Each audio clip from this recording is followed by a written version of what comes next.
Hi, I'm Kaylee, and today I have reviews of two very different Victorian books. I'm going to be reviewing Dr. Wortle's School by Anthony Trollope and The Island of Dr. Moreau by H.G. Wells.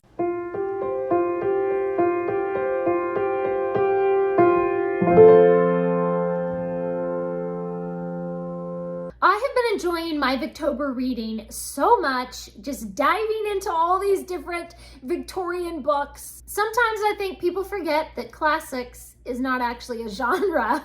These are two classic books with very different genres. Island of Dr. Moreau is a book of horror, and Dr. Wortle's School is more a book of manners, as we would say. It's kind of a moral stay-at-home adventure. Adventures in morals. Actually, both of these really deal with the theme of morality. What is okay, and when is it okay, and what is not okay. Before we dive in, I'm gonna reach back here to our Booktuber Shoutout book, and we're gonna shout out somebody.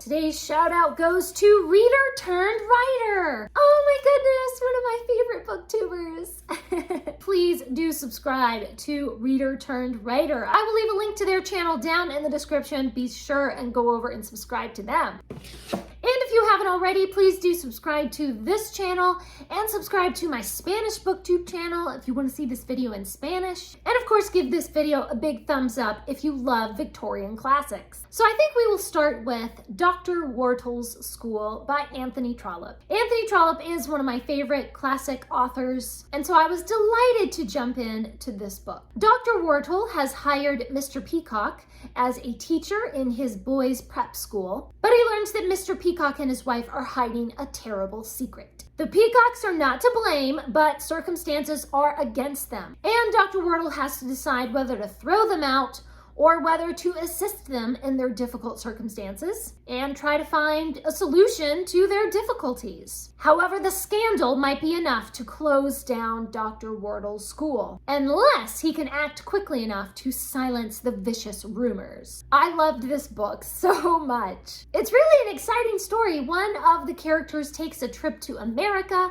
and has some dangerous adventures there, while Dr. Wortle is at home having milder adventures at home. The plot is really interesting and full of surprises. I adore all these characters so much. Each person has a really well-written, very deeply complex personality. Mr. Peacock is the soul of honor, but he's more inclined to follow the spirit of the moral law rather than so much the letter of the law. And Mrs. Peacock has suffered so much, and she's been so strong, and she's so sad.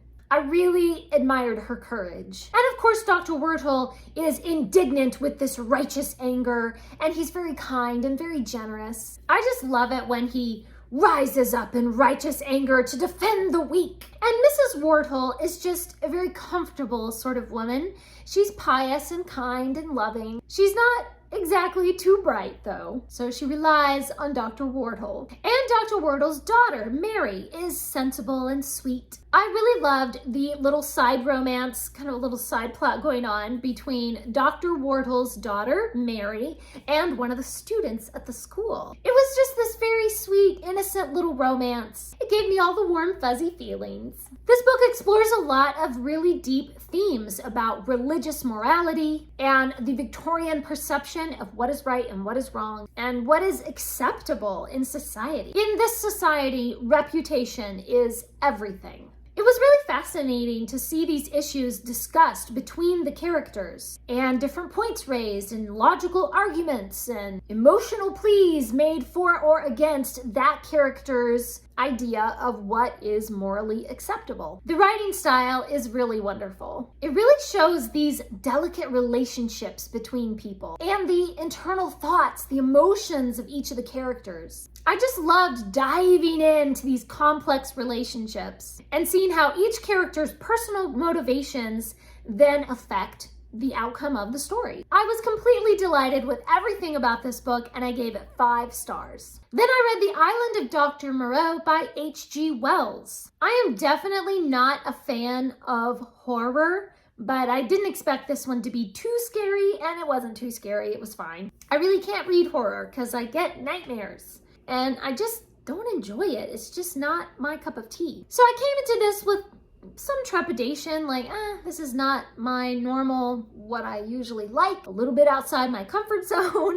But I did end up liking it. I didn't like super love it or something, but I can appreciate this is a good book. So Mr. Prendick is cast ashore on an island where the evil scientist Dr. Moreau engages in animal vivisection and terrifying experiments. Gradually, Mr. Prendick begins to realize that the other humans on the island are not all they seem to be. They have animal instincts and strange behavior, and Mr. Prendick has to fight for his life and find a way off the island. The plot moves rather slowly. There's more attention given to analyzing the morality and the implications of Dr. Moreau's work, and a lot of time is spent scrutinizing different themes and moral ideas. There's a very interesting exploration of what it really means to be human. And all that philosophizing does slow the plot down.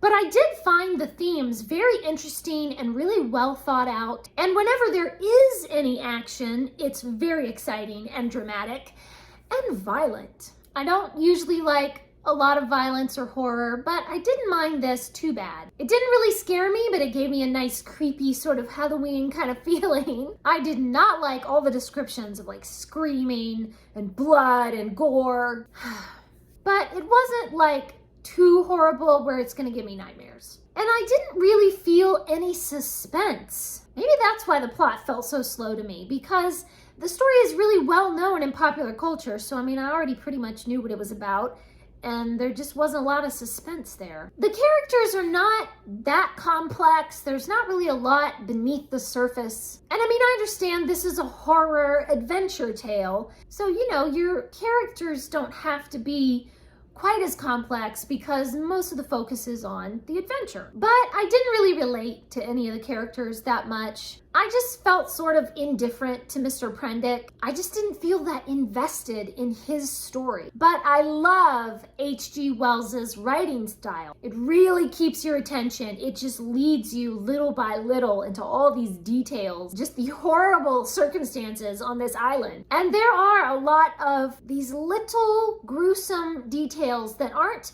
you know, gore or anything, but it's just some little disturbing something. And it's described so powerfully, it does make it a really thrilling read. But despite the impressive writing, I didn't really come away from it with a major personal impression. It's a good story, it's well written, it's just not really my cup of tea. It was fine, I enjoyed it. I just feel sort of about it. I ended up giving it 3 stars. Please leave me a comment down below and let me know, have you read either of these? Are these your favorite? What are your thoughts? Thanks for watching. Please subscribe, and remember, the right book in the right hands at the right time can change the world.